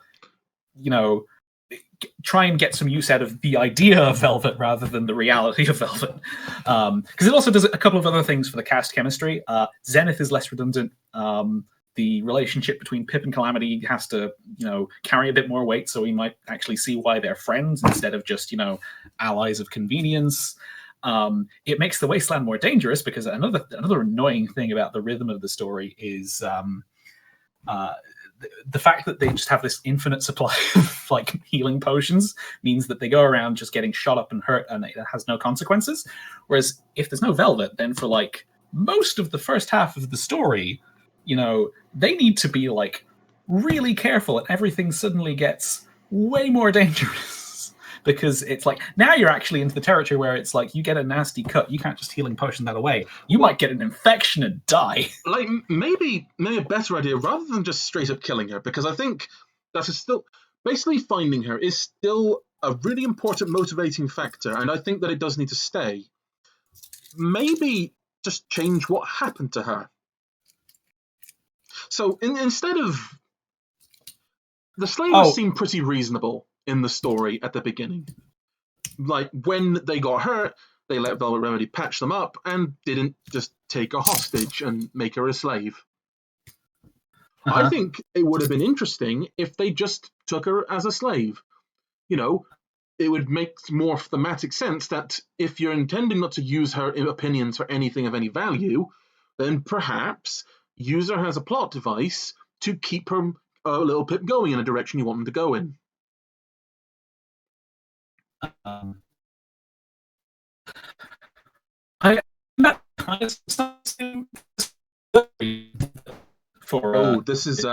This connection is bad.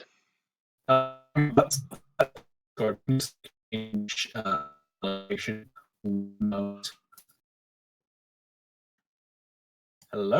Hello. Oh, there we go. Yeah, I changed the Discord region from Europe to Russia. Okay, excellent. Yeah. Okay. So I've been confirmed for Solus Automaton Electric Boogaloo. But yeah, I did catch the idea that have her be enslaved, and it sort of serves a similar purpose of just kind of removing her from the main cast and just keeping her out. Because the other thing that removing Velvet from the equation does is it makes her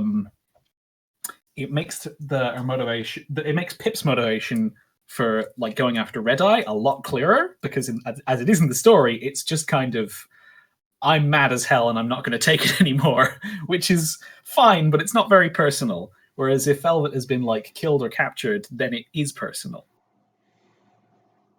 And that's I suppose that's one of the big shock changes that I'd make. I suppose if I was just to run through some other stuff that I would change. Oh my god! I mean, a lot of the stuff would just be just truncating stuff and cutting stuff out. Like Arbu, like you suggested earlier. Yeah. You could contract Arbu into like Buckland Cross, and there's just like, I mean, I could just sit here all day just going through stuff. It's like, yeah, we'll skip that, we'll conflate that, we'll make this less stupid. Monterey Jack is a fucking moron, and yes, he is.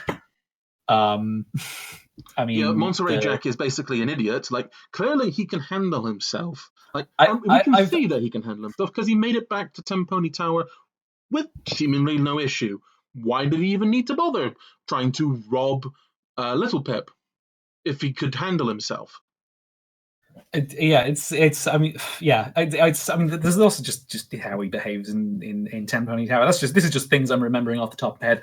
I did do a while back. I had like this idea that I was gonna do a screenplay version of Fallout Equestria just as a writing challenge for myself, where it would just be like a standard feature length screenplay, 90 minutes. So I've got 90 pages of a very strict formatting type to work with, and I've got to tell the whole story in that time.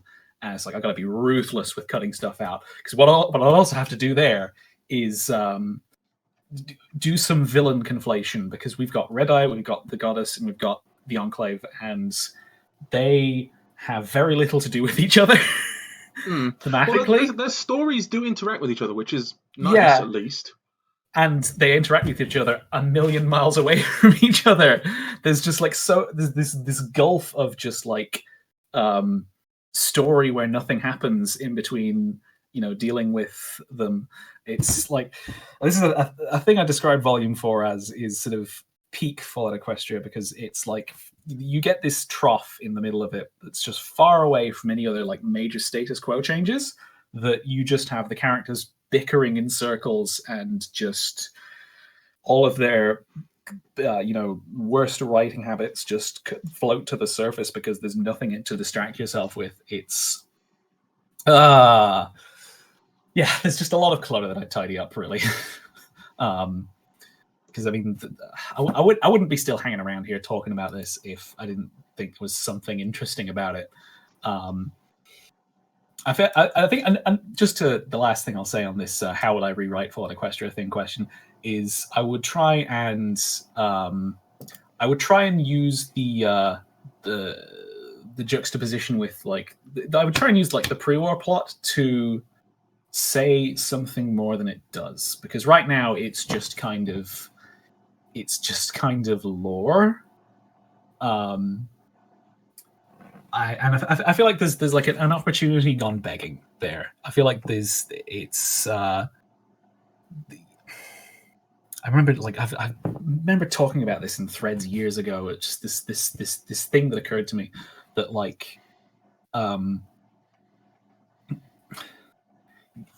you could. I can't remember what it is, but there is something you can get at with the pre-war timeline that isn't just it's friendship and ponies and I kind of trailed off there because I so let's just move on to the next question, shall we? Yes. Next one in the chat. How long does it take for 2 years to pass Indeed? Oh wait, that's not a question. That's just a thing. A statement of thought. That was someone talking about how would ponies remove pins from their apple grenades is against the next question. It's a silly question, but I would obviously say just hooking the tongue through the hole and pulling it out. Otherwise, I would have just said they pull it out like any other kind of creature. They hold the grenade with one hoof and pull the pin out with their teeth, then lob it.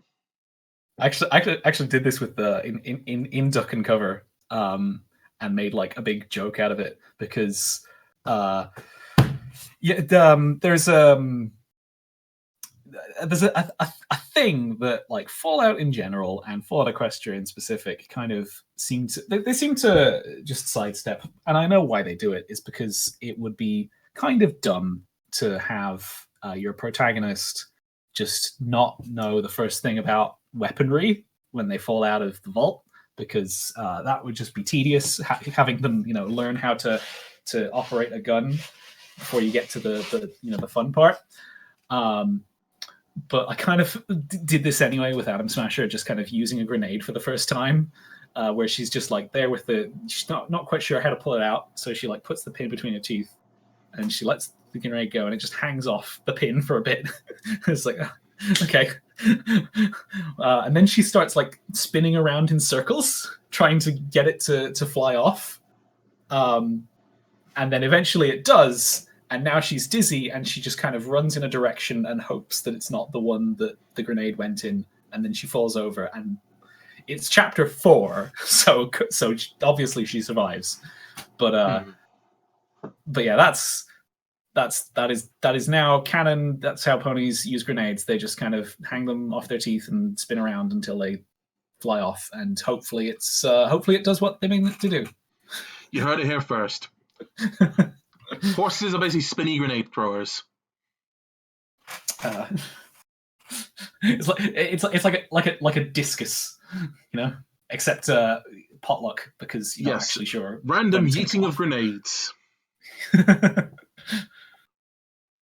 All right. Any more questions in the chat? I'm trying to remember what it was that was thinking about with like pre-war Equestria.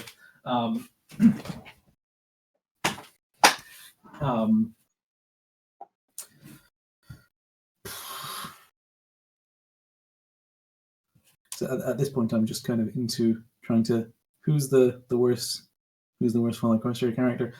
Little Pet.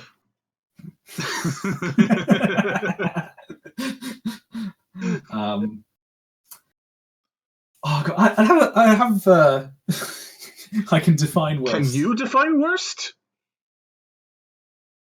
I feel it's yeah. I mean, like you almost have to like go through a sea of categories for this. It's like the bad character Oscars. I feel like the character who's like given the least dignity would be Velvet Remedy. Yeah, her opinions are treated as just look at this useless plan that will never work. The character who is I'm trying to talk about Zenith here, but Zenith, she's just I mean there's a reason that in Toffee she's just like a cardboard cutout. It's like she's given like one interesting like line of dialogue somewhere in Old Olney that characterizes her life, and then she's just she's just there. Yeah, she's just kind of. I mean on another read through, it's not that she does nothing; it's that she does nothing of consequence. She's the most pointless character. It's like there's she's like an into Glyphmark, but we didn't really need one, and she's just the way they encounter Glyphmark is that there's like a bunch of Bloodwings attacking some like fleeing zebras in a storm, and it's like, okay, fair enough, and they're like shooting at the zebras. And what Zenith does is she's got like a hellhound like helmet thing, and she just jumps off the Sky Bandit and starts jumping at like Bloodwings and slashing them in the air like she's fucking Spider-Man, and it's completely ridiculous. Spider-Man, slapping the It's bats like- out of the air. It's like just martial arts, and oh my god, it's so dumb. Steelhooves is just kind of a dick. Calamity's just kind of a dick with an annoying accent. Shout out to Crazed Rambling for the singing. Can you not? Can you like just skip over the singing, please? I mean, yeah, Crazed Rambling, really great dude. Just such a shame that he just stopped. Like he just went into like professional VA stuff, and then we never heard from him again. Oh, okay. I didn't know that was where he went, because last I heard he just kind of. The last I heard from him was Project Horizons chapter 11. He did or make not chapter 11, chapter 21. Yeah, he made a follow-up video saying what he was doing, and it was because he got into professional VA stuff off the back of his Fall of Equestria stuff, which is, good props for him, and good for well him, done yeah. for making a career out of it. But it is a shame that we never got to see him finish the work, even if there are somewhat conflicting opinions on PH. It would have been nice to see him finish it. It would have been a handy resource. I think there was the other audiobook that did eventually get finished. Yes. However, Visual Pony the narrator. However, I think Crazed Rambling saved himself. I'm gonna say something somewhat controversial here, but just add it to the list. It seems that this has just been full of controversy today. I don't think that PH is as bad as everyone says it is. I mean, I wouldn't know. It's really long, needlessly so. Basically, it's just loads of waffle for like 50% of it. But there are a lot of good ideas mixed in with all the bad ones. There are a lot of bad ideas in PH. Like, so many bad ideas. It's just that you lose all the good ones in this sea of bad ones. I mean, that's kind of saying something, given that like one of my criticisms of original Fall of Equestria is that it's just so cluttered with just stuff that doesn't matter, that's impossible to figure out what actually does. I mean, I don't have that much of a problem with that, because sometimes Project Horizons is that, but more, then yeah. Sometimes in the world, again, things don't make sense, and you don't know the reason why things are the way they are. That is just sometimes true with reality, and it's a maddening fact. It just is. Yeah, but I'm being told a story by a human who could have been more brief, Respect my time, goddammit. I get that, but I also appreciate that sometimes you just don't tell stuff. And Lost. It's like Lost. There are purposely things that have not been shown in the ending of Lost because you don't get to see the resolution of everything. If you're citing Lost as an example of like good narrative structure, then we're already off to a bad start. I think it was the greatest, but I'm just saying that sometimes that you just have things that you don't explain. I'm not like asking for like every last thing to be accounted for, but there is like the other extreme. I mean, the fact that the Canterlot chapter opens with it's like opens with a thing saying, I have not covered everything that went down here. I've just shown you the most exciting bits. And I'm just like, dude, this chapter is 50,000 words long and a lot of stuff happens that doesn't matter. Are you sure you cut out the bits that you meant to cut out?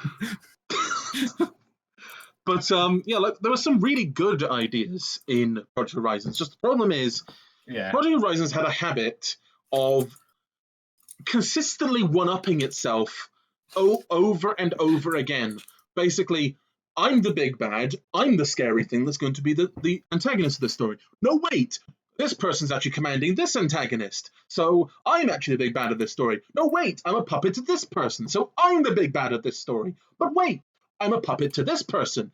So I'm actually the big bad of this story. I'm this world-ending threat, so I'm the big bad of this story. Yeah. So that's a big problem, narratively speaking. It can't decide on who actually is the antagonist, which might not necessarily be a problem if you could give very good reasons as to why this is the case. It doesn't feel like it does that. One thing I think is very good that comes out of Project Horizons is it alludes to something more with the zebras, which is really good because they're kind of not really explained at all in FOE, sort of the original fic. And I do appreciate that Sombra took the time to write something for them. I feel like that's damning with faint praise there. It's like alluding to zebras. I mean, we spent all this time just with like villains one-upping themselves, and we're only alluding to something more going on with the zebras. I mean, like they do actually have more stuff going on, but they allude to something even greater. You had 2 million words there. You could have easily covered a whole lot. I'm bitching now. It's probably time that we brought this thing to a close. Yes, probably is a wise idea to bring this to a close. So, this has been Post Apoc Horse Talk with your hosts Gallant Aegis and BG, and our guest tonight has been Captain Horse. And until next time, keep your eyes trained and your gun in its holster, because you never know what the Wasteland brings. It's gonna bring 50,000 unnecessary words. Probably. Have a nice evening, everyone, and I'll hopefully see you next week.